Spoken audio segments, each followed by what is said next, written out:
अस्मद्गुरुभ्यो नमः। अस्मत्परमगुरुभ्यो नमः। अस्मत्सर्वगुरुभ्यो नमः। श्रीमते रामानुजाय नमः। श्रीमते वरवरमणे नमः। श्री वाणाचलगुरवे नमः। लक्ष्मीनाथसमारम्भां नाथयामुनमध्यमाम् अस्मदाचार्यपर्यन्तां वन्दे गुरुपरम्परां ब्रह्मया मातृयोगेन्द्रपादरेखामयं सदा तदा यत्तात्महतान्तरामानुज मुनिं भजे. ஆழ்வாருடைய திவ்ய பிரபந்த பாடல்களுடைய அனுபவத்தை மட்டும்தான் கொஞ்சம் கொஞ்சம் அப்படியே பார்க்கலாம் அப்படின்னு இருக்கு. இன்றைக்கி பெரியாழ்வாருடைய அனுபவம் ஆனி மாதம் சுவாதி நட்சத்திரத்தில் அவதாரம் பண்ணினார். கிட்டத்தட்ட 473 பாடல் கொடுத்துருக்கார். 11 பாடல் பல்லாண்டு பாடல். வேதத்துக்கு ஓம் என்னும் போல் திவ்ய பிரபந்தத்துக்கு பல்லாண்டு அப்படின்னு பெரியவா வச்சுருக்கா. வேதத்துக்கு எப்படி ஓம் அக்னிமேலே புரோஹிதமக்கிய சதேவ ருத்வஜம் ஹோதாரம் ரத்னதாதமம், அது மாதிரி திவ்ய பிரபந்தங்களுக்கு பல்லாண்டு பாடுறதுக்கு ஓம் அப்படின்னு சொல்கிற தொடக்கமாக இந்த பல்லாண்டு பாடலை எடுத்து வச்சுருக்கா. பாண்டிய நாடு வேதவாய் தொழிலாளர்கள் வாழ் வில்லிபுத்தூர். அவளுக்கு என்ன தொழில்னா வேதம் ஓதிக்கொண்டிருக்க வேண்டியது வேதம். வில்லி கண்டன் இவர்களால் புதிக்கப்பட்டது. அப்படி இருக்கும் அந்த இரவில் ஒரு வீட்டை சத்தம் கேட்குறது. அந்த வீட்டில் இருக்கிறவன் போகிறான், சொல்கிறான் காசிக்கு போகிறேன், வீட்டை பத்திரமா பார்த்துக்குவான், நம்ம ராஜா நல்ல விதமாக பார்த்துக்குவான் அவன், அதனால் அவரை நம்பி நான் போகலாம் அப்படின்னு சொல்லிட்டு பரட்டு போயிருந்துருக்கான். போயிட்டு வந்துட்டான். ஆற்றுல போனது வந்தது எல்லாம் பேசின்னு இருக்கான். வீட்டில் ஏதோ பேச்சு சத்தம் கேட்குறதேன்னு சொல்லிட்டு அந்த ராஜா மாறு வேஷத்தில் பார்த்துருக்கான். உள்ளே ஏதோ பேச்சு சத்தம் கேட்குறது, ஏதோ வேத்தால் வந்திருக்கான் போல இருக்கேன்னு சொல்லிட்டு கதவை தட்டிடுறான். கதவை தட்டினோடனே எல்லோரும் சொல்கிறான் அந்த மாதிரி ஆற்றுக்காரர் போனார் வந்தார் அப்படின்னு சொல்லி எல்லாம் சொல்லிகிட்டு இருக்கா. அந்த ராஜா ஒரு ஞானஸ்தன், ஒரு நல்லதை பக்குவத்தை புரிஞ்சக்கூடியவன். அதனால் அவன் என்ன சொல்கிறான், நல்லாருவாய் கேட்டல் உள்ளது, தேரான்கண் தெளிவும் தெளிந்தான்கண் ஐயுறலும் தீரா இடும்பை தரும். ஒருத்தரை நம்பக்கூடாது, நம்பிவிட்டு அவனை விட்டு விலகக்கூடாது. சரின்னு என்ன சுவாமி எல்லா இடத்துக்கும் போனீரா வந்தீராங்க போது அவன் எல்லா இடமும் போனேன் அப்படின்னு சொல்கிறான். சொன்ன உடனே அவன்கிட்ட சரி பல இடத்துக்கு போயிருக்கீர், ஒரு நல்ல ஸ்லோகம் ஒன்று சொல்லுவேன் பார்ப்போம், கேட்டு பார்ப்போம் அப்படிங்கிறான். அப்போ சொல்கிறார், வருஷார்த்தமஷ்டோ பிரேதே தமாசான் நிசார்த்தமர்த்தம் திவசம் எதேனா வார்த்தக்கிய ஹேதோர் வயசானவேனா பரத்த ஹேதோர் இஹ ஜன்மனாச்ச. எப்படி சொன்னால் எங்களுக்கு புரியாத சுவாமி, கொஞ்சம் தெளிவாக சொல்லுங்கோ அப்படின்னா. வருஷார்த்தம் அஷ்டோ பிரேதேத மாதம் 12 மாதம், ஒரு வருஷத்தில் 4 மாதம் சாதுர்மாசியங்கள்னு சொல்லக்கூடிய மழைக்காலமாக கருதப்படுது. ஆடி ஆணி புரட்டாசி ஐப்பசி எல்லாம் அந்த எதிகள்லாம் ஒரு இடத்துல ஒரு இடம் மூவ் ஆகாமல் ஒரு இடத்துல இருந்துருவா, ஸ்டேபிளாக இருந்துருவா. வரவா பார்த்துக்கிட்டோம்னு சொல்லிட்டு நம்ம இங்கேருந்து மூவ் ஆனால் அவளுக்கெல்லாம் சிரமம் வரும் அப்படின்னு இந்த சாதுர்மாசியம் அப்படிங்கிறது 2 அமாவாசையும் இப்போ வச்சுட்டா. இருக்கிறவளுக்கும் அவளை சரி பண்ணி அனுப்பணும் இல்லையோ. சரி புரிகிறது பரவாயில்ல சொல்லிட்டு. நிசார்த்தம் அர்த்தம் திவசம் எதேனா, பகலுக்கு வேண்டியதை ராத்திரியில் தேடிக்கோ அப்படின்னா. பகலுக்கு என்ன வேண்டியது, அந்த காலத்துலலாம் விளக்கு கிடையாது. சாயந்தரத்தானா அரிக்கான் விளக்கை தொடச்சி கோலப்படி போட்டு தொடச்சி திரியெல்லாம் ஏற்றி விட்டு எண்ணெய் இருக்கான்னு பார்த்து, இந்த ஸ்டேஷன்லாம் ரயில்வே ஸ்டேஷன்லாம் பார்த்தா அழகாக அந்த விளக்கெல்லாம் தொடச்சி சாயந்தரம் அடுக்கி வச்சுருப்பா. அது மாதிரி இரவுக்கு பசுமாட்டுக்கு வேணுங்கிற வைக்கோல் புல் இதுகள்லாம் ராத்திரியில் போய் போரில் கை வைக்க முடியாது. அப்போ கொஞ்சம் எடுத்து ஒரு அவசர தேவைக்கு எடுத்து வச்சுக்குவான்.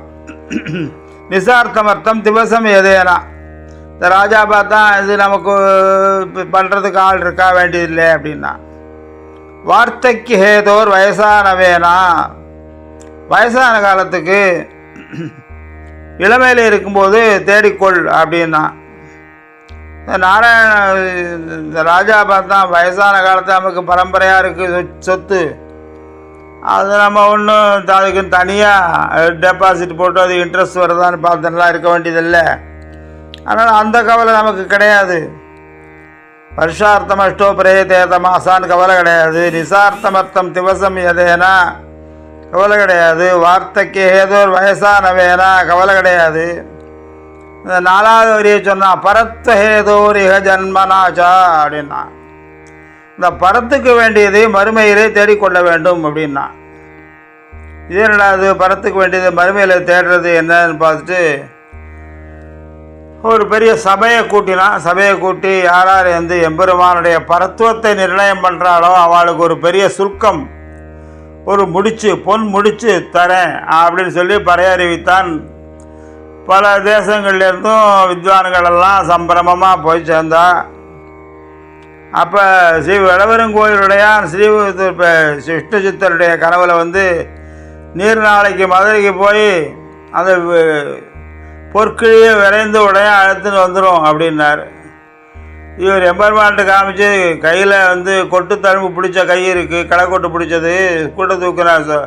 இதுக்கு வேறு ஒன்றும் படிக்கலாம் இல்லை, பாலறியேன் படிப்பறியேன் பள்ளிக்கூடம் தானறியேன் ஏடறியேன் எழுத்தறியேன் எண்ணிக்கூட பார்த்தறியேன்னு நான் இதை கொண்டு காமிச்சா அந்த சுல்கத்தை தருவாளா அப்படின்னு இவர் கொஞ்சம் நிச்சயம் பண்ணி கேட்டால் அதே மந்திரிகிட்டையும் அந்த ஆணை வந்தது. செல்வ நம்பிகள் ஏற்பாடு பண்ணார். இங்கேருந்து பரப்பிட்டு போகிறா. அந்த பண்டிதருக்குரிய உடைகளெல்லாம் அணிவிச்சு எல்லா விதமான சம்பிரமங்களோடவும் இவரும் போய் சிவில் வித்துலேருந்தும் போய் அந்த சதஸில் கலந்துக்கிறார். பல விதமாக பேச ராஜச தாமச சாத்திக புராணங்கள் 18 இருக்குது, எவ்வளவோ இருக்குது, வேதாந்தங்கள் இருக்குது, எவ்வளவோ பண்ணுறா. அவ்வளவா பாடிட்டே இருக்கா, பேசிகிட்டே இருக்கா, கேட்டுட்டே இருக்கார். கடைசியாக அவர் பண்ணுறார், இந்த பரத்துவம் அப்படிங்கிறத யார் ஸ்தாபிதம் பண்ணுறா? பரத்வாதி பஞ்சகம் அப்படின்னு ஒன்று இருக்குது. பரத்துவத்தை யார் ஸ்தாபிதம் பண்ணா? எல்லாவற்றுக்கும் மேலானவன், அகிடிதகடனா சாமர்த்தியம் உடையவன், பரத்துவமாக இருக்கக்கூடியவன், அங்கெங்கனாதபடி எங்கெங்கு பிரகாசமாய் ஆனந்த மூர்த்தியாக இருக்கக்கூடியவன், என்னும் நிலைத்திருப்பவன் அப்படிங்கிறதுக்கெல்லாம் நிறையா விளக்கம் கொடுக்கிறார். நாராயண பரம் பிரம்ம தத்துவம், நாராயணபரோ ஜோதிராத்மா, நாராயணபரோ தியானம் நாராயணபரா அப்படின்னு நெடுக வார்த்தைகளை சொல்லிட்டு அதுக்கெல்லாம் விளக்கங்கள்லாம் கொடுக்குறார். இப்படி இவெல்லாம் பேசிட்டு இருக்கிறது அந்த சபையில் இருக்கிற அந்த பொற்கிழி என்ன பண்ணுறது, கொடுக்கே தழும்பும் காண்பித்தாய் பொற்கிழி அருந்து அங்கேருந்து தாழ்வாக இவர் அறுத்து கொண்டுக்கிற மாதிரி அந்த பொற்கிழி சாஞ்சு வந்தது. எல்லாரும் அதை ஏத்துண்டா. அவர் சொல்லக்கூடியதான் வார்த்தை, பின்னால் அதே வார்த்தையை தான் அவர் சொன்னார். பெருமாள் அன்னைக்கு ஒன்றும் இன்னைக்கு ஒன்றும் சொல்லலை. அகமேவ பரம் தத்துவம், நாமே பரதத்துவ வஸ்து. கீதையில் சொன்னார் கண்ணன், நானே பரதத்துவ வஸ்து. அர்ஜுனன் கேட்கல. பீஷ்மர் சொன்னார், நானே பரதத்துவ வஸ்து. கேட்கல. இப்போ திருக்குறுங்குடி எம்பெருமான் கேட்டால் நாங்கள்லாம் அவதாரம் எடுத்து எல்லாம் அகிடுதகடனா சாமர்த்தியம் பண்ணலாம், யாரும் கேட்க மாட்டேன்ட்டாலே, நீர் எப்படி இந்த உலகத்தை திருத்தினீர் அப்படின்னு திருக்குறுங்குடி வாமன கஷேத்திரம் வாங்கி கேட்டார். அப்போ உடையவர், நீ கேட்கும் கிரமத்தில் கேட்டால் சொல்லும் கிரமத்தில் சொல்லுவோம் அப்படின்னார். சரி கேட்கும் கிரமத்தில் கேட்குறேன் அப்படின்னு சொல்லிவிட்டு சிஷ்யபாவம் பண்ணி கேட்டார். எப்பயுமே ஒருத்தன் தன்னை பற்றி நான் நல்லவன் நான் நல்லவன்னு சொல்லிகிட்டே இருந்தால் யாருமே கேட்க மாட்டான். அடுத்தவன் சொல்லணும் இவர் நல்லவர் அப்படின்னு சொன்னால் ஏற்றுட்டுருவான். அது மாதிரி அகமேவ பரதத்துவம் தர்சனம் பேதமே வச்சா. தர்சனம் ஆத்மா பரமாத்மா பேதம் உடையது. ஆத்மா வேற பரமாத்மா வேற. நீவா ரசூகவத் தன்வி பீதா பாஸ்யா தனூபமா தஸ்யாசிகாயா மத்திய பரமாத்மா வியவஸ்திதா நீலதோயத மத்தியஸ்தா வித்யுல்லேகே உபஸ்வராம் நீவா ரசூகவத் தன்வி பீதா பாஸ்யா தனூபமா தஸ்யா சிகாயா மத்திய பரமாத்மா வியவஸ்திதா. ஆத்மா எங்கே இருக்கோ அந்த இடத்துல பரமாத்மா சேர்ந்துட்டே இருப்பார். பரமாத்மா வர விட்டாருன்னா ஆத்மா வர விடுவார். ஆத்மா போயிட்டாருன்னா சரீரம் கீழே விழுந்துடும். அவ்வளோதான். இதெல்லாம் நிறையா சொல்கிறார். உபயேஷு பிரபத்தியாசு, மோட்சத்துக்கு பிரபத்தியே சிறந்த வழி. இது நிறையா இடத்துங்களில் பார்க்கலாம். விபீஷண சரணாகதியிலேருந்து நிறையா இடத்துல மோட்சத்துக்கு என்ன வழின்னா சரணாகதி ஒன்று தான் வழி. அந்திம ஸ்மிருதி வர்ஜனம் அப்படின்ட்டார். ரொம்ப சாய்ஸு இறங்கிட்டே வரார். ஆப்ஷன் சொல்லி கொடுப்போம், ஆப்ஷன் என்னென்ன ஆப்ஷன் சொல்லி. அந்திம ஸ்மிருதி வர்ஜனம், அந்திம காலத்தில் இந்த ஸ்மிருதியெல்லாம் தேவையில்லை. ஆழ்வார் சொல்வார், களைவாய் துன்பம் களையாது ஒழிவாய் களைகண் மற்றிலேன் வளைவாய் நேமி படையாய் குழந்தை கிடந்த மாயா தளரா உடலம் என்னதாவி அறிந்து போகும்போது இழையாது உனதால் ஒருங்க பிடித்து போத இசை நீயே. இப்போ நிலவு இருக்கோ நிலவு இல்லையோ, சொல்கிறேனோ சொல்லலையோ, நாலா பக்கம் காட்சி விரிகிறது, கண்டதையும் பார்க்குறது கண்டதையும் கேட்குறது, ஏதோ பொழுது போக்கின்னு இருக்கேன். ஆனால் அந்த நேரத்தில் நீ தான் என்னை கை கொள்ள வேண்டும். துப்படையாரை அடைவதெல்லாம் சோர்விடத்து துணையாவர் என்றே ஒப்பிலேன் ஆயிலும் நின் அடைந்தேன் நானுக்கு நீருள் செய்தவையால் என்னை நலியும் போது அங்கே ஏதும் நான் உன்னை நினைக்க மாட்டேன். அப்போதைக்கு இப்போதே சொல்லி வைத்தேன் அரங்கத்தரவனை பள்ளியானே. அட்வான்ஸ் டெபாசிட் போட்டு வச்சுட்டார்.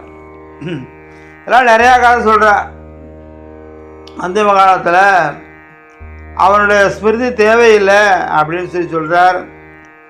உடையவர் இந்த விஷ்ணு சித்திராவுடைய பெரியாழ்வாருடைய கைங்கரியத்தை ரொம்ப செய்யும். பசுந்துளவத் தொழில் மாலையும் செந்தமிழில் பெய்யும் மறைத்தமிழ் மாலையும் பேராத சீர் அரங்கன் ஐயன் கழற்றதியும் பரன் தரன் தாளன்றி ஆதரியா மெய்யன் அவனுடைய பாதங்களை பணிந்தவர் உடையவர் என்று சொல்லி பெரியாழ்வாருக்கு அவ்வளவு ஏற்றம். மங்களாசாசனத்தில் மற்றுள்ள ஆழ்வார்கள் தங்கள் ஆர்வத்தளவுதான் அன்றி பொங்கும் பரிவாலை வெள்ளிபுத்தூர் பட்டர் பிரான் பெற்றான் பெரியாழ்வார் என்னும் பெயர். அவ்வளவு இந்த பெரியாழ்வாருக்கு என்னென்னா, இந்த பொற்கிழி அறுத்த உடனே எல்லா ஜனங்களும் ஏகோபிச்சுக்கிறா. அப்புறம் பட்டத்து யானையில் அவரை உட்கார வச்சுக்கிறான். உட்கார வச்சுருந்தா அங்கேருந்து காட்சி கொடுக்குறான். நீல நெடுங்கிரியும் மழைமுகிலும் பவ நெடுநீரும் காயாவும் நிகர்க்கும் இந்த கோலம். அப்படி கருடாருடன் காட்சி தரும்போது இவருக்கு என்ன பண்ணுறது, ஆகா சேவிச்சேன் எனக்கு மோட்சம் தாரும் வீடு தாரும் வாசல் தாரும்லாம் கேட்கல. இவனுக்கு என்னால் ஆக போகிறதோ, கம்சன் ஏற்கனவே அலைஞ்சுட்டே இருக்கானே. பூதனை அனுப்புகிறான், அங்கே சகடாசுரன் அனுப்புகிறான். தீப்ப புடுகளாக இருக்குது. இந்த பூமியில் இவன் எப்படி காப்பாற்றுறது என்று சொல்லி பல்லாண்டு பாடக்கூடிய அனைத்து பெருமக்களையும் கூப்பிடுகிறார். அந்த யானை மேலே இருக்கிற மஸ்தகத்து மேலே இருக்கிற மணிகளையே எடுத்து தாளமாக போட்டு பல்லாண்டு பல்லாண்டு பல்லாயிரத்தாண்டு பல கோடி நூறாயிரம் மல்லாண்ட தென்தோள் மணிவண்ணா உன் சேவடி செவ்வி திருக்காப்பு.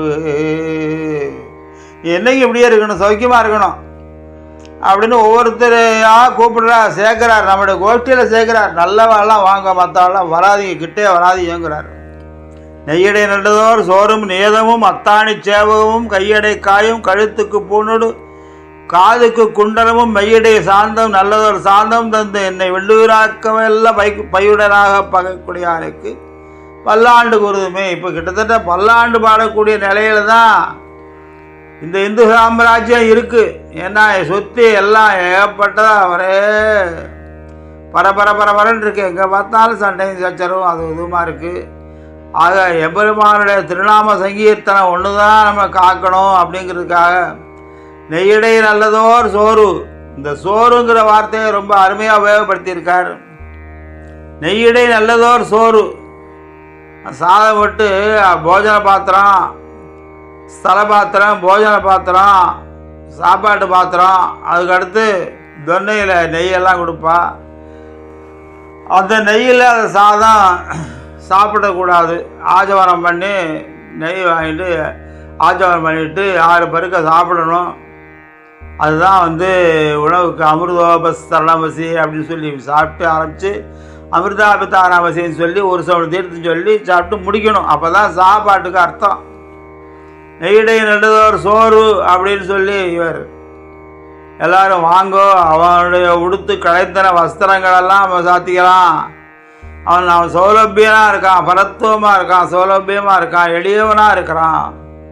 இதை விட வர எளியவன் யாரை பார்க்க முடியும்? கட்டவும் அடிக்கவும் ஓடவும் பிடிக்கலாம்படி இருக்கக்கூடிய ஒரு தெய்வம் சௌலபியம் எங்கேயாவது இருக்குமா அப்படின்லாம் கேட்குறார். பல்லாண்டு பாடக்கூடிய பாடல்களை பார்த்துட்டு அவருடைய பார்வை அப்படியே இந்த கிருஷ்ண சிசு மேலே வர்றது. கிருஷ்ண குழந்தை அங்கேருந்து ஒரு இரவோடு இரவாக ஆயர்பாடியிலேருந்து இரவோடு இரவாக மதுரா நகரத்திலேருந்து யமுனையை கடந்து ஆயர்பாடியில் யசோதையனுடைய மாளிகையிலே 5 லட்சம் குடிக்கு அதிபதியாக இருக்கக்கூடிய நந்தகோபன் மாளிகையிலே அந்த குழந்தை பார்த்தா அப்படி இருக்குது. உடனே எல்லாரையும் கூப்பிட்டு இந்த குழந்தையினுடைய அழகை காண்பிக்கிறான். நம்ம பெரியாழ்வாருடைய குரு பரம்பரை ஏற்கனவே பார்த்துருக்கோம். நம்ம நண்பர் சொல்லியிருக்கார். அந்த பாசுரங்களில் சில விஷயங்களை அனுபவிக்கலாம். இந்த பிள்ளைத்தமிழ் பாடுறதில் ஆண் பிள்ளைக்கு 10 பருவமும் பெண் பிள்ளைக்கு 12 பருவமும் உண்டு. பெண் பிள்ளைக்கு 12 பருவம் என்னென்னா சிற்றில் செதியல், வீட்டில் ஆற்றுல மணல் கட்டி அதில் சாதம் பண்ணுறது, குழம்பு பண்ணுறதெல்லாம் பண்ணி வச்சு எல்லாம் பண்ணுறது. இன்று முதுவும் முதுகு நோக இழைத்த இச்சிற்றிலே சிதையாதே அப்படின்னு கூப்பிடுறது. குறுந்திட கூரை பணியாய் அப்படின்னு வஸ்திரத்தை கேட்குறது. அந்த 2 பருவங்கள் அவளுக்கு கூடுறது. அது மாதிரி எல்லாரையும் அழைச்சிட்டு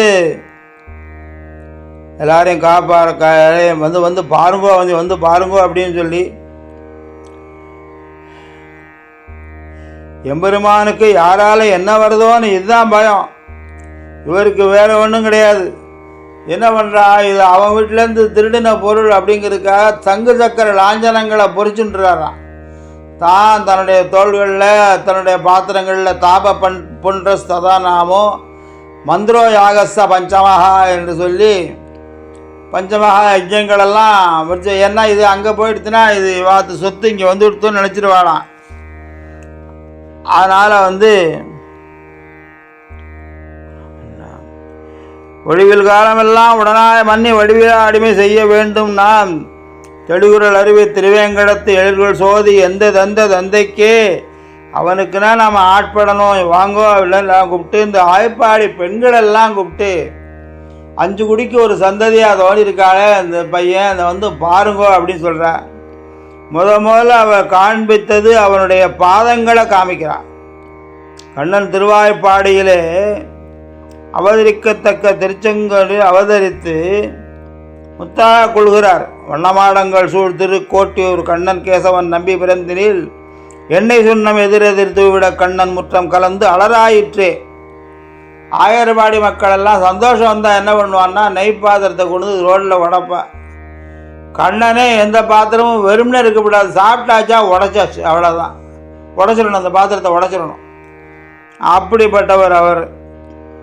நெய் பாத்திரத்தையும் மோர் பாத்திரத்தையும் பால் பாத்திரத்தையும் சந்தோஷத்துக்கு போக்கு வீடாக இந்த நந்தகோபன் மாளிகையில் கொண்டு உடைக்கிற அந்த இடம் பூரா அப்படியே சேரும் ஜகதியுமாக இருக்கான்.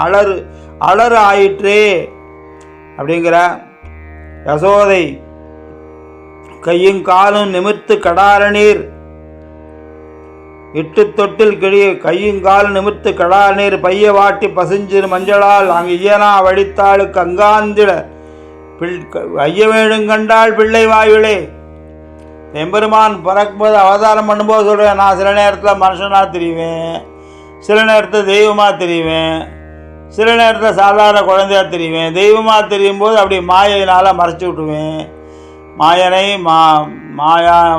மாயன் மாதவன் வைகுந்தன் என்றென்று நாமம் பலவும் நவின்று அதை அப்படி மறைச்சி விட்ருவேன் அப்படிங்கிறார். இப்போ நாக்கை ஒழித்து நீராட்டி இப்போ யாராவது அந்த மாதிரி பண்ணுறாடன்னா வேலைக்கு ஆள் போட்டு தான் பண்ணுறா. குழந்தைய குளிப்பாட்டணும்னு சொன்னான். 7 வையமும் கண்டால் பிள்ளை வாயுளே. சன்னை கண்டால், நிலவை கண்டால், சூரியனை கண்டால், இந்த உலகத்தையே பார்த்துட்டு கூப்பிடுறதுக்குள்ள அந்த இது மறைஞ்சு போயிடுதான், அந்த காட்சி மறைஞ்சு போயிடுது. அந்த குழந்தை எப்படி இருக்குன்னு சொன்னால், குழந்தை ஆரோக்கியமாக இருக்கணுமா. கிடக்கில் தொட்டில் கிழியை உதைத்திடும். ஒரு தூளியில் போடுவோம், 2 ஆட்டுவோம்னா தூளி கிழிஞ்சு போச்சு. கிடக்கில் தொட்டில் கிழியை உதைத்திடும் ஒடுத்தி கொள்ளில் உதரத்தே பாய்ந்துவிடும். தோளில் வச்சுக்கலாம்னு சொன்னால் வயிற்றில் ஒரு இடி இடித்தான்னா தாங்கலை, வயிறு கலங்கிறது. எடுத்துக்கொள்ளில் உதரத்தே பாய்ந்துவிடும். மிடுக்கிலாமையால் நான் மெலிந்தேன் நங்காய் வஞ்ச புகழ்ச்சி அணி. அவ்வளவு பிரமாதமாக இருக்கான் அந்த குழந்தை. வீடியோவை பார்க்கக்கூடிய நேயர்களே, வீடியோவை லைக் செய்யுங்கள், ஷேர் செய்யுங்கள், சப்ஸ்கிரைப் பண்ணுங்கள். தங்களின் பொன்னான கருத்துக்களை கமெண்ட் பாக்ஸில் பதிவிடுங்கள். தேங்க்ஸ் ஃபார் வாட்சிங்.